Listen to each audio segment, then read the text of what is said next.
Bom dia, boa tarde, boa noite, boa quarentena para você que tá aqui comigo. Vamos lá, a gente parou nesse Já Acabou Jéssica aqui, certo? Que é onde a gente deveria começar.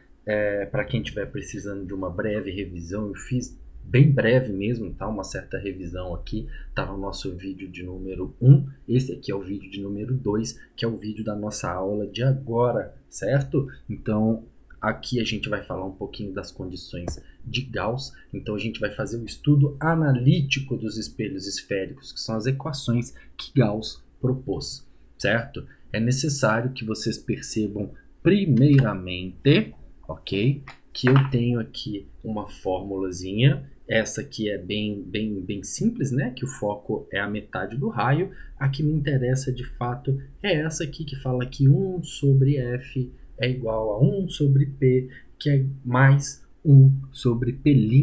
Isso aí, pessoal, é uma média harmônica, certo? É extremamente necessário que se saiba esse tipo de conta. Esse tipo de conta também aparece ali no que diz respeito à eletricidade, né? Quando vocês estão trabalhando com resistências equivalentes em paralelo, se eu não me engano, vocês têm uma fórmula relativamente semelhante a isso que você tem aqui, tá? Então, o que eu preciso perceber? O F é a distância focal, o P sem a linha, né, é a distância do objeto ao vértice, e o P' é a distância da imagem ao vértice. Eu tenho que saber algumas convenções de sinais que elas são importantíssimas, tá? Então a primeira coisa que eu tenho que entender é, se eu estiver falando de objeto real, de imagem real, eu estou utilizando símbolos positivos. Se eu estiver falando de imagem virtual, de objeto virtual, eu estou falando de símbolos negativos, ok? Outra coisa que eu tenho que lembrar é o seguinte, isso vai valer para P e para P'. E se eu estiver falando de F, do foco, ok, o foco será positivo no caso de espelhos côncavos. O foco será negativo porque ele é virtual para espelhos convexos, ok? Então, a ideia é basicamente essa aqui, lembrar que eu posso utilizar essa fórmula aqui de outras maneiras, ok? Que existem outras interpretações e elas estão ali, tem uma interpretação interessante disso ali na página 95, peço que vocês deem uma olhadinha, tá? É, isso mesmo, ali na 95. Então, o que vai acontecer agora? Eu tenho as fórmulas de ampliação, que quero tentar saber o seguinte, olha, essa imagem é quantas vezes maior do que o objeto? Ela é quantas vezes menor? Qual percentual ela representa disso? Tudo bem? E aí, perceber que eu tenho tanto simplesmente pegando o tamanho da imagem, né? O tamanho do objeto dividindo um pelo outro, ou eu posso pegar ali o P', dividir pelo P, só que eu tenho que me atentar a esse sinal aqui, ok? Como que esse sinal vai ser distribuído aqui? Se o objeto for invertido ou não, eu vou utilizar sinais negativos. Objetos invertidos levam sinais negativos, tudo bem? E perceber que a ampliação ela não tem uma unidade de medida, tá? Ela é sempre, eu tô falando, a ampliação deu 3, eu tô te falando então que o objeto tem 3 vezes o tamanho, perdão, se a ampliação der 3, eu tô te falando que a imagem tem 3 vezes o tamanho desse objeto. Tudo bem? E aí eu tenho essa outra fórmula aqui, que é basicamente uma releitura do que está acontecendo aqui, tá? É uma forma relativamente simples de lidar com isso aqui. Eu preciso me atentar a essa fórmula aqui, porque cada vez mais ela tem aparecido em vestibulares, tá bom? Então eu estou falando dessa fórmula aqui, prestem muita atenção, ela aparece em questão, ok? Vamos fazer ali então a nossa questão de número 1. Esse tipo de exercício, gente, esse tipo de disciplina, a gente precisa fazer exercício. Sem exercício a coisa não vai, tá bom? Então aqui eu vou fazer o exercício 1 e o 2 do nosso material e eu vou encaminhar mais outros vídeos aí resolvendo outros exercícios, explicando e mostrando como é que faz, ok? Então, nesse aqui eu tenho um objeto luminoso, que é esse carinha bem aqui no meio. Ele se encontra a 40 centímetros de uma parede e a 20 centímetros de um espelho côncavo. Então, ó, daqui para cá são 40 centímetros, daqui para cá são 20 centímetros.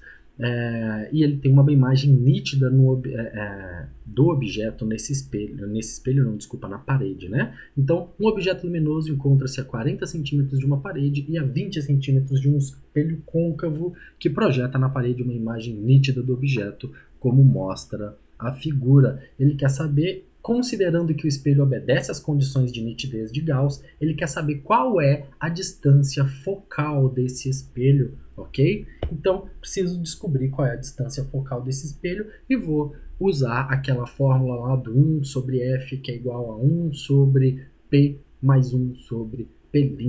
O que eu tenho que perceber com isso?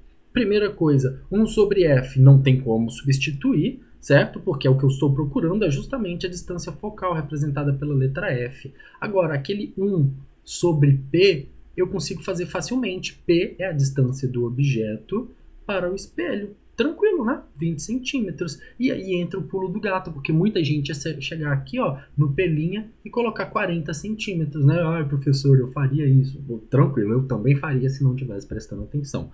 Mas o que você tem que lembrar?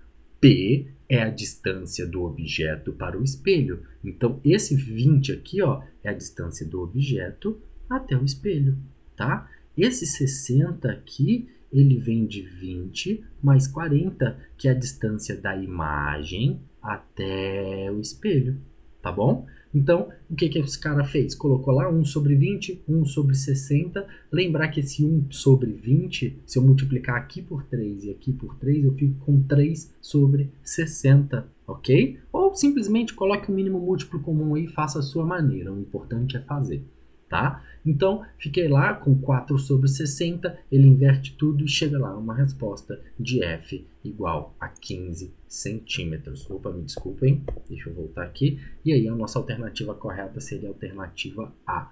Então percebam que o problema nessa questão aqui, ó, tá todo na definição do P', tá? Tomem muito cuidado com esse tipo de questão. Esse tipo de questão te induz ao erro.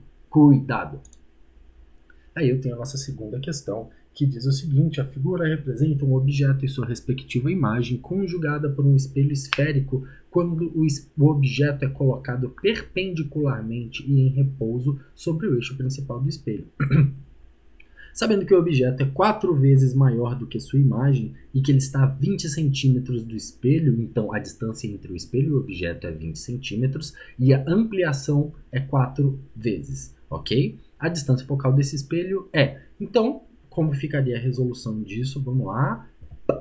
Primeira coisa, o que eu tenho que entender é o objeto é 4 vezes maior do que a imagem. Então, se a imagem mede 1, o objeto mede 4. Lembrar daquela fórmula do P' sobre P e que ela vem com esse negativo aqui na frente. Muito cuidado com isso, tá bom? E aí o que eu estou fazendo? Indo lá naquela formulazinha que eu disse que cada vez cai mais e que ela cai em questão, tá aí a prova, né? VUNESP.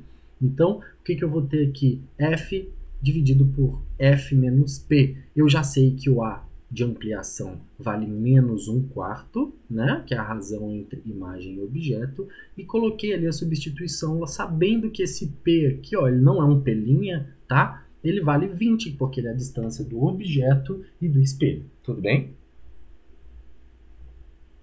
O que foi feito aqui foi uma multiplicação cruzada, né? Então, multiplicou ali menos 1 por F menos 20, então ficou menos F mais 20, e esse 4 veio para o lado de lá, multiplicando cruzado, que ficou 4F.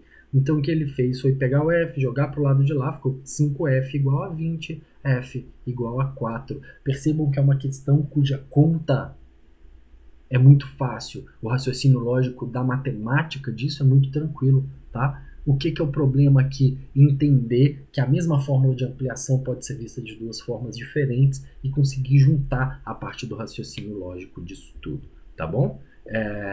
Os nossos próximos exercícios eu vou mostrar em outros vídeos, eu vou colocar eles aqui também, sendo a parte 3 dessa matéria, ok? Então, aqui fica a nossa explicação, a nossa parte teórica. Muito obrigado.